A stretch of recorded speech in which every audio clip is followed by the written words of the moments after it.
Okay, my name is Moyosore Odeniyi, DBA Cohort 3, Swiss Business School. When I joined the program, I was working at Midwestern Oil and Gas Company Limited. Currently, I'm with Capital Sage Holdings. I've changed roles and jobs.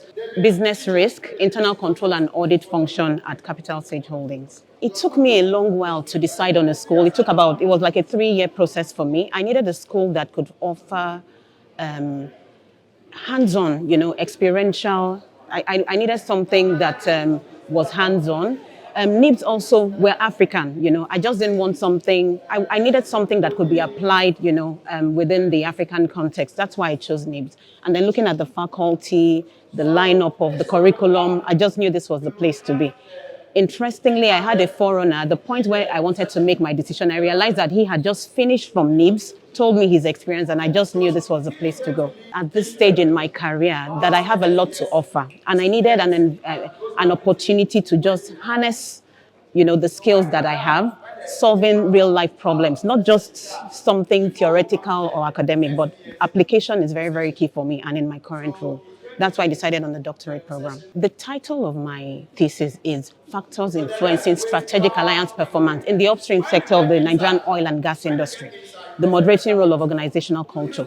The upstream sector is very key to Nigeria in terms of GDP, in terms of revenue for the government and all of that. However, a lot of alliances in that sector, you see that despite the huge potential that that sector has, you have failures in the strategic alliances. This has helped me find out what exactly the issues are. It's going to be very beneficial. My findings, I had 3 key moderators. One was trust, information and knowledge sharing, and then commitment.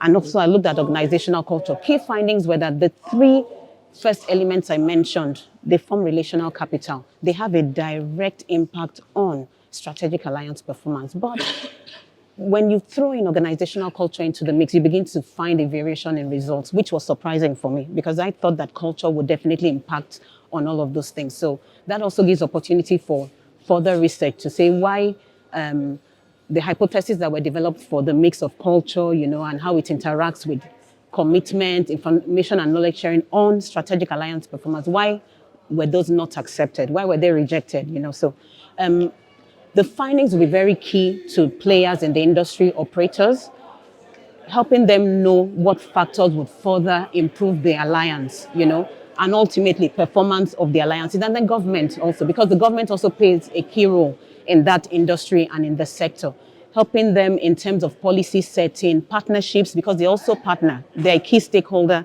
in that industry to just to understand that relational capital is important in that sector, and it's something they need to build on if they want that sector to succeed and add value to the Nigerian economy as a whole. Value for money. That would be my very quick reference to them. Value for money. Yes. I enjoyed my time here. Time well spent. I'm excited.